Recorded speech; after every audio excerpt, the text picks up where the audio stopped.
Апа бул тынчтыктын, мээримдин символу. Апа бул дүйнөнүн жылуулугу. Апа бул дүйнөнүн жарыгы. Нур Пресстин апама кат берүүсү биздин бүгүнкү коногубуз Рерик Абакиров. Саламатсызбы? Рерик баке, мен биринчи эле суроом, бул ар бир апанын баласынын келечегин кыялданат да. Ошол сиз апаңыздын кыялын же ишеничин аткара алдым деп ойлойсузбу? Актадым деп ойлойсузбу? Ошо эне деген ошо баласы үчүн болгон күчүн жумшайт экен да. Ошо балам эл уулу болсо экен дейт экен эң биринчи. Балам жер карап калбаса экен дейт экен. Ошо баламдын ден соолугу болсо экен дейт экен да. Бир кенеде жең ооруп калса тим эле айланат го, чарк айланат да. Кайсы балаңыз жакшы көрөсүз десе, ооруп аткан баламды айтканча жакшы көрөм дейт го, э?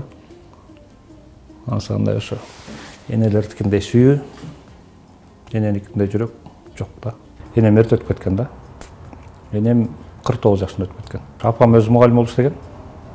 Ошо апамдын коллегалары, ушу мугалимдер бизди окуткан эжейлер келип алып, ушундай ыраазычылык билдирип, анан Гүлсан көрсө болмок ушуну деп коюшат да. Ошо кандайдыр бир деңгээлде актадым го деп ойлойм да. Апасы бар адамдар эч качан картайбайт деп айтылат да. Бул боюнча атайын ырдагы бар. Ошол өзүңүз ырдап жүргөнүңүздү уктум эле. Ушул сөздүн маанисин кандай түшүнөсүз? Ата энеңер болсо, силер сүйүңүлө дейт го. Анткени силер дагы эле баласыңар дейт. Канчага чыкпайлы. 90га чыгып, 100дөн 115ке чыгып калган ата энең болсо да сен баласың да сарнасында. Анан мен ошо ата энемдин кадыр баркын өтө жакшы билем.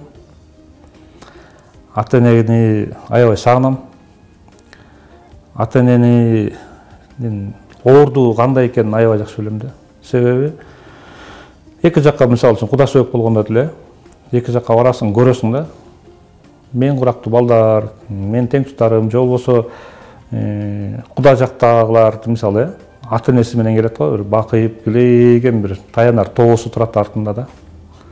Жанында энеси турат. Алардын көзү менен тең айланып тим эле ошо ата энесине жагыш үчүн монун толтура нерсени кылып аткандары ата энем да төрдө туруп эле мынтип коет го, мынтип кой депчи, мынтип кой деп эле мындай көз менен башкарат го. Ошол нерсени мен суктанам да, ошол нерсегечи. Анткени жанакы жаш өтүп кетти да. Ошол эле чоң эне небере жетелеп жүргөнгө көрө аябай суктанам да. Өткөндө кызым, кичи кызым 1-класста окуйт. Анан мектептен мугалими чоң апаңар жөнүндө айтып берди деп турду. Эсенен сурап келген кызымдын аты Кымбат. Кана Кымбат сен айтып берчи, туруп ыйлап туралчы. Ыйлап ийсе эле эжеyi да тура эмес болуп эле эмне болду Кымбат, эмне ыйлап атасың сиз? У меня их нет деп ыйлап турду. Аны угуп баарыбыз ыйладык анан. Ушундай да. Хотя ошол Кымбат мисалы үчүн ата эне чоң ата чоң апасын көргөн эмес да. Апаңыздын сизди азыркы учурга чейин бир таасирленткен сөздөрү эсиңиздеби?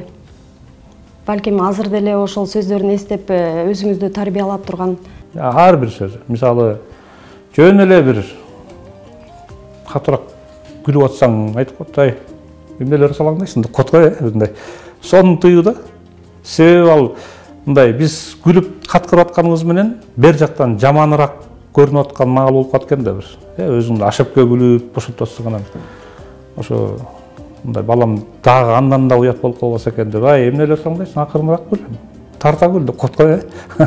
Же болбосо бир кайга батып, башын жерге салып отурсуң, баша көтөр баш дейт го, кайра намыстантат кишине. Эмне? Мындан жаман нерсени деле көтөргөн элдер деп. Эмне ошо кенеде неме мүңкүрөп отурасың деп мындай намыстантат да, койготот да. Ошол ар бир сөзү эненин тарбия да. Ар бир сөзү. Айылга барам, аларга майда чүйдө көтөрүп барасың да, жөн эле барбайсың, барасың. Барып кетип баратсам, ошол энем менден чөнтөгүнөн бир немени алып чыгып, бир жанакы 100 арчысын алып чыгып, дагы бир демесин алып чыгып отуруп, анан кытыратып акча берчү да, тоголоктоп койчу. Ой, апа, кереги жок деп эле коебуз. Меңиз андан көрө бого чай ичиң. Жок деп болбой атып колуңа берет дагы анан ошого сүйүнүп калат да. Ошо баламдын жашоосуна кандайдыр салым кошуп атам деген сыяктуу сүйүнүп калат да. Ал деле арзыбаган акча. Бирок энең берген үчүн сен эле сенден өткөн бай киши жок да. Негизи апаңызды кайсыл убакта көбүрөөк эстейсиз? Балким маанайыңыз чөгүп турган учурдабы, же тескерисинче ийгиликтер болуп турганда, кубаныч болуп турганда көбүрөөк эстейсизби? Ошол нерсе экөөндө тең келет да. Маанайың түшкөн убакта дагы ошо энеңдин бир колдоосуна муктаж экениңди сезесиң. Энең жок, алсыз экениңди сезесиң. Ошондой бир башың иш түшө калган убакта ошо энеңдин кеп кеңешине муктаж болот экенсиң да. Же болбосо жанакындай жакшы бир нерсеге жетишкенде ушуну энем көрсө болот эле дейт экенсиң. Энем көрүп ушуну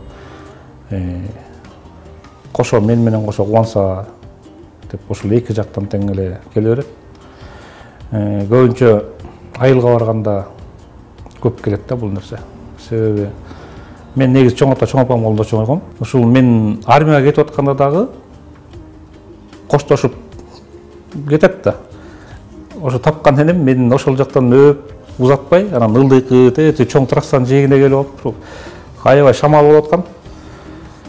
Мама дечим да, мама барбай эле коюңуз, сиз бияктара калып калсыз, üşөйсүз десем, жок барам деп анан ошол жака барганда анан кучактап бет менен өп атат да. Апам көзүнчө кучактап өп албай койдуң, бояктан өп алайынчы сени деп кайра кучактап өп армияга узаткан да. Ушундай нерселер болот экен. Рерик байке айтып кетсеңиз, анан апаңыздын жыты эсиңиздеби? Менин жыты кетпейт го дейм такыр. Мен жана айттым ошо 9 айыман баштап чоң энемдин колунда өстүм. Анан ошо чоң энеге балким мен небере болгон үчүн таттуу болдумбу? 9 айыман баштап баккандыктан мен дегенде жанын берчү да.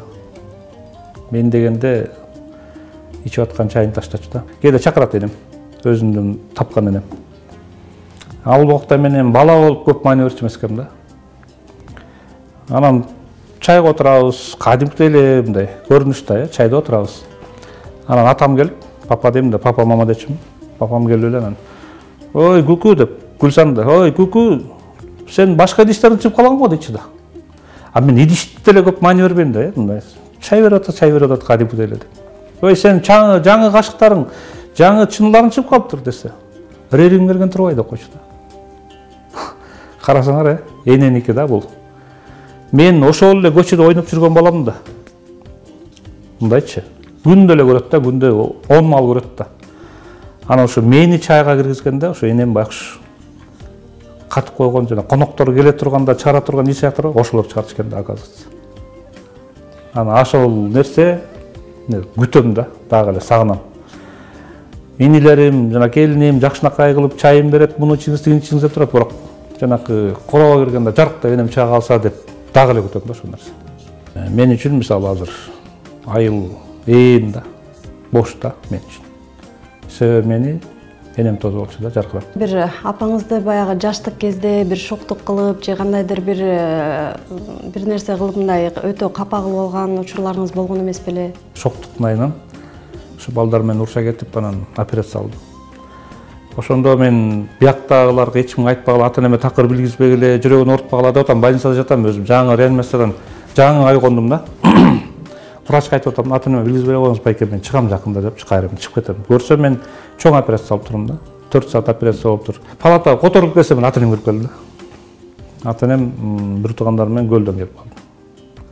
Алар акыбалымды сурашты, антип болуп кетишти. Атам 1-2 күн жүрдү. Энем мен больницадан чыкканча кеткен жок. Бир четинен ойлоп койгом келди, ошол шоктукта бакшы энемдин канча өмүр жашын алдым экен дейм да. Ошондо операция болду, анан дагы жакшы боло албай, кайра экинчи жолу операция болдум да, ошо 1 айдын ичинде. Ошол 2 операцияны энем өзү операция болгондой эле көтөрдү го дейм да. Анан өкүнгөн жерим ушул. Ошо шоктуктун айынан энемдин канча өмүр жашын алып койдум экен деп ойлоп калам да. Биздин акыркы суроолорубуздун бири, эгер апаңызга кат жазып, ошол катты жеткирип берүү мүмкүнчүлүгү бар десе, эмне деп жазмаксыз ошол катка?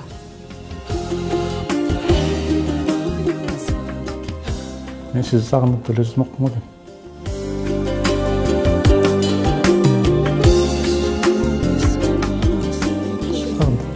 Ошол эле жетмек го дейм. Ал нерсенин артында көп нерсе бар да. 26-27 жыл болду. Энемди өтүп кеткенине. Чоң энеңиздин, э? Жок, тапкан энем. 49 жашта болчу. Өтүп кеткенде. эненин жүрөгү такыр башка экен да. Анан энени кудайыңдай эле сезет экенсиң эң биринчи. Ошо жана Шайлообек Дүйшөевдин Агымдылар деген китебинде айтат го. Мен ишенген эки эле нерсе бар болчу дейт. Бирөө энем, бирөө Кудай дейт да. Энем өтүп кетти, мен азыр Кудайга ишенип калдым дейт. Ансагандай мен дагы энем өтүп кетти, бир эле Кудайда таянарым. Амур энеме да таянчумун да. Энем мени корголочу. Энем мени туура эмес жолдон сактачу. Ариф Баке, рахмат сизге, маегиңизге, иштериңизде ийгилик болсун. Бул берүүнүн максаты энелердин, апалардын тирүүсүндө даңктай, барктай билүү.